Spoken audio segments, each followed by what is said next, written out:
perhaps more so, other than Fernando Valenzuela, I would say, in the history of Los Angeles sports. You got here as a kid. You've grown up in a fishbowl. And when you got here, you really were a kid. Did you have any idea what this was all about? None. I've never been to LA before in my life. So, my father played in San Diego when I was like 2 years old, something like that. So I'd never been to LA. I didn't know what it was about. Didn't know what to expect. I knew they were my favorite ball club growing up, and that's all I went off of. And my mother used to tell me growing up, whatever you do, be the best at what you do. I don't care if you sweep the streets. Be the best street sweeper. Do you believe that? Absolutely. It's the way that we grew up, actually. And, something that my parents instilled in us early, whether it's with schoolwork or whether it's doing chores or whatever it is. If you're going to do it, you make sure you give maximum effort all the time and make sure it's done the right way. See, because I think there's a misconception where people believe that you feel it's all about you. I believe you feel it's all about winning and doing whatever it takes. Right. Who's right? Oh, it's always about winning. I mean, that's the most important part about this. And you can't win 3 championships, by having the other attitude. It just doesn't work. It doesn't work, especially when you're the number 2 man. It doesn't happen. I mean, you have to swallow your pride, you have to swallow your ego, and you have to go to work and do what you have to do to help us be successful. And that's what I was able to do. And you talked about being the number 2 man, so let me go there for a second. There was a feeling that you weren't happy being the number 2 man. Right. Were you happy with that? I've never said that. I mean, I have never, ever said that. I mean, I don't know where that comes from. People assume that that's something that I've felt or something that I've said. I have never in my life said that. But what does upset me is the lack of respect for what I brought to that team and for what I did for that ball club. From, when Shaq and I were having a little situation, some of the things that he would say that, would kind of diminish, what I brought to the ball club, knowing, the importance that I had to that team, as well as Robert Horry, Derek Fisher, and the others. So that's something that kind of sparked the motivation in me, that when a challenge did come for me to kind of lead a ball club, it was something that I was ready to accept. Did you feel as if, at the end of that era, you got a raw deal with the fans in Los Angeles, given what Shaq said? Oh, no question about it. No question about it. Maybe I should have just left. That's kind of like the emotion I was dealing with when I came back. I said, all right, well, if you guys aren't happy to have me, I should have just left. I should have went and played for the Clippers then. You know what I mean? It was kind of one of those catch-22 situations where it's okay, damned if you do, damned if you don't. And but I just stuck to my guns. I knew I was getting a raw deal. I knew it wasn't fair. I knew the organization knew the truth of the matter, and the people closest to the situation knew the truth of the matter. And I also knew that the truth eventually would come out. You just said, damned if you do, damned if you don't. In your playing days in Los Angeles, it seems to me that's always been the motto for you. Yeah. Damned if you do, damned if you don't. If you shoot, too much. Right. If you pass, too right. much. It seems, for a guy that plays the game as hard as you do, you can't get a break. Yeah, no, but you know what? It all boils down to winning. If Magic never would have won a championship, people would, been riding him to this day, saying that you can't have a 6'9" point guard. That's where everything went wrong. You can't be 6'9" and handle the basketball. If Jordan never won a championship, it would have been, he's just a selfish basketball player. You can't win championships playing like that. So at the end of the day, it's all about winning. And that being the case, do you need to lead this team to a championship to finally get that respect? I believe so, yeah. And I'm not afraid to say it. Something that I want to do personally, because I want to get to that next level. I want to win a championship. And I want to see the city of LA rejoice and have another parade, especially now because nobody expected us to kind of be in the situation to be able to contend for another championship and to get to that top level after seeing the bottom for 3 years would be very special. And I would think it's really tough to go from the very top and then the bottom looking up. That's very tough. I mean, it's hard to go from the bottom to the top, but it's even harder, when you're already at the top, to go to the bottom and then look back up at that mountain again, knowing that you just climbed it and all the struggles and the hard work that you had to go through to look at it and say, man, I gotta climb that thing again. It takes a lot out of you, but it must be done. You mentioned Michael Jordan, and there are those that would say, you want to be a level above Michael Jordan. You want to be the greatest player that ever played. I don't know if that's true or not, but I'm wondering this. Do you want to be Michael Jordan, or do you want to be the best player you can be? Well, I want to be the best that I can be and do the best job that I possibly can. And at the end of the day, if it's something that's debatable, then that's absolutely great. But to winning is what sparks all of that. It's not scoring titles. It's not MVPs and all this stuff. It's winning. And I would love to, if I could trade places with Bill Russell, well, except for wearing a Celtics jersey, and get those championships, I'd do it. Yeah, but, if we lined up 50 people in this room, just people from Los Angeles, some seriously watch the Lakers, some casually watch the Lakers, and we played that statement back for them, they'd say, you're not telling the truth. They'd say, oh, no, man, that's not what he's about. Yeah, well, come down to Staples Center and watch me play and watch how hard I work. And, everything I do is for us to win. And I think, people's judgment sometimes can cloud what they're actually seeing. Only time I score buckets is to help us win a basketball game. It's not for any other purpose. I don't score unless I have to. I'm happy to go out and get 13 points. When I have to turn it up and try to help us get a win, then that's what I'll do. Just briefly on this, and I want to move on. I want to take you back to last summer. It was a time of frustration for you, knocked out of the playoffs again, and really, when you looked at the future, you didn't see a whole lot, because there wasn't a lot. Andrew Bynum was developing. There was no Paul Gasol here. And when you looked at the West and you looked at your team, you went, oh, gosh, we got to do something now. Mm-hmm. Okay. When you became very emotional, I think that's fair to say, mm-hmm. last summer, what were you hoping for? Well, I stopped being lied to. One, that's really the thing that drove me crazy. But you understand that it's a business. That's something that I've learned throughout this entire summer, is that there's a business component to the game of basketball. Growing up, that's something that you don't see. You just see, Magic being Magic and Michael being Michael, but you don't understand that there's a whole business component to it and decisions being made behind the scenes, and that's something that affected me. It's something that hurt me. It hurt you because I've been playing here for years and had so much trust, and it hurt me deeply. More so than the team thing. The team thing is something that we can work through, in terms of getting better personnel or young players developing. That's something that we can work with. But I don't appreciate how the business side was handled. Hindsight is 20/20, and we learn and grow from every experience in life.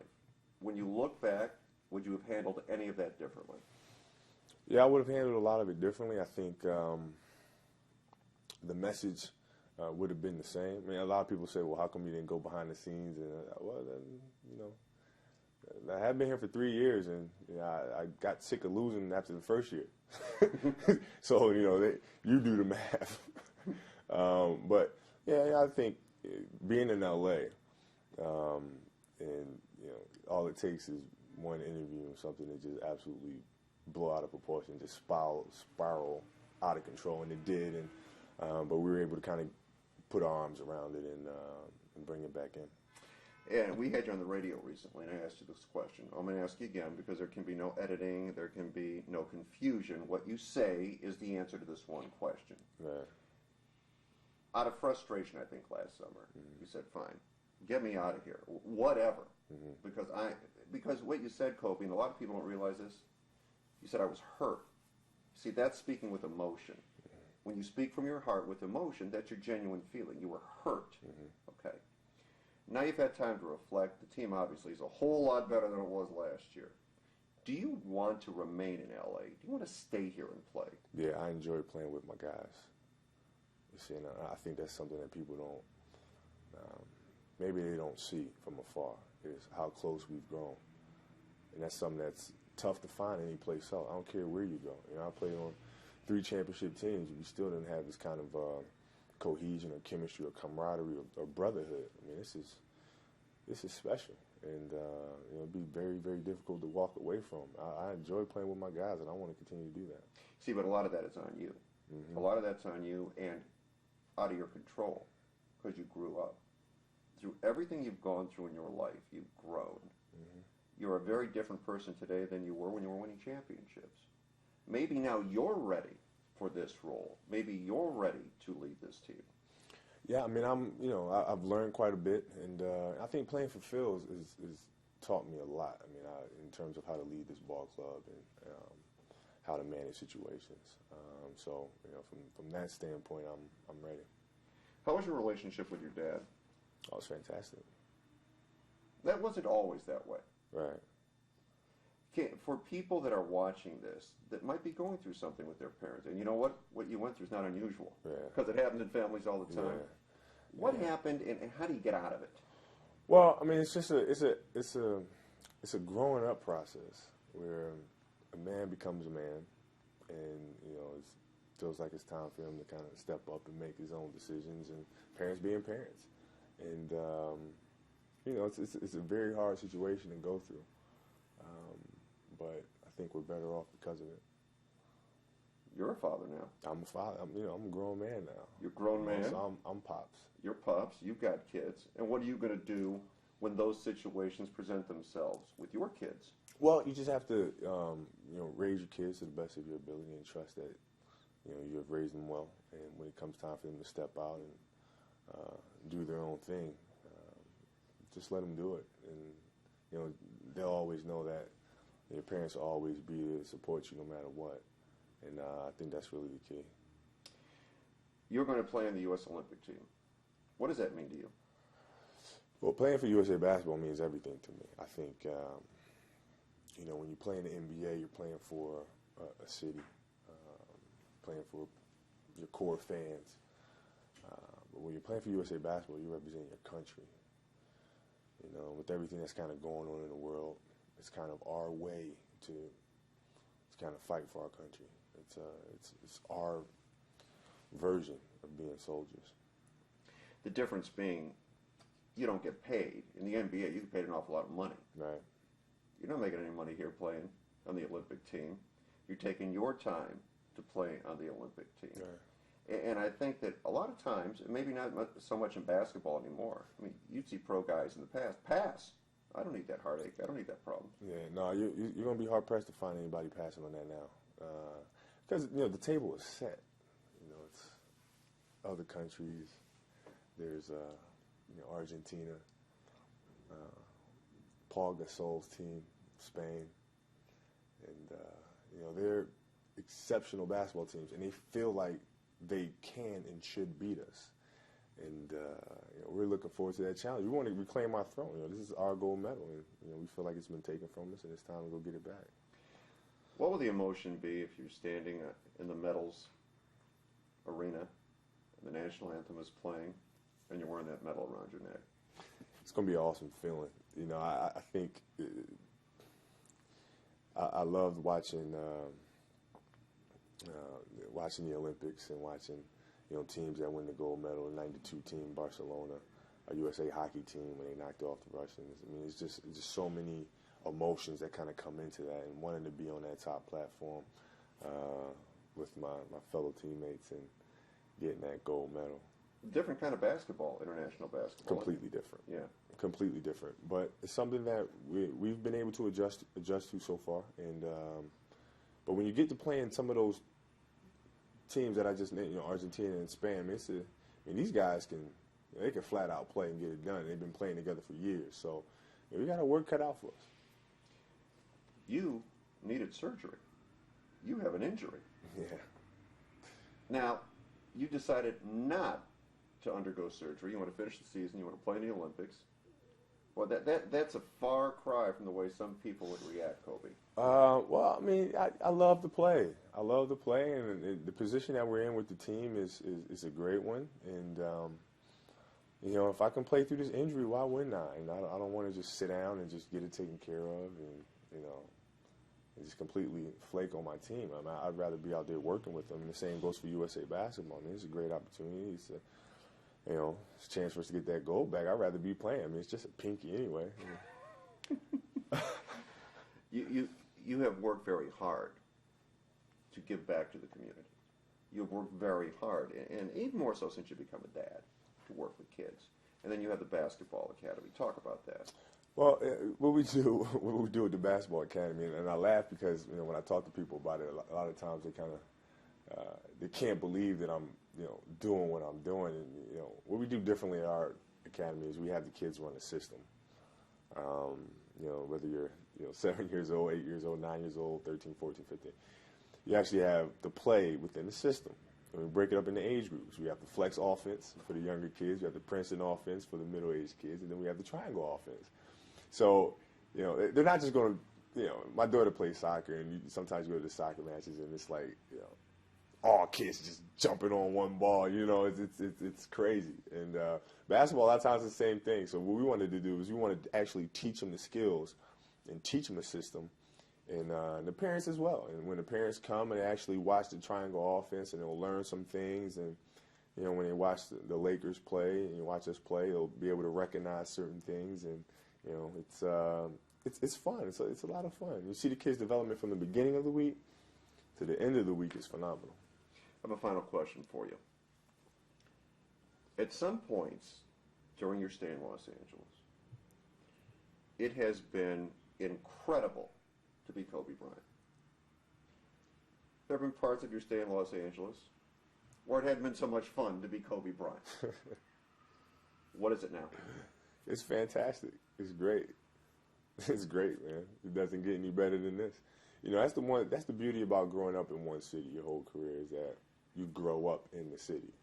You know, the good, the bad, everything. You know, you just you go through it all. You know, and right now we're cruising. I'm cool. Thanks, man. I got to shake your hand like that, man. I got to keep that out. But I appreciate you doing this. Thank you very much. Very welcome. Very welcome.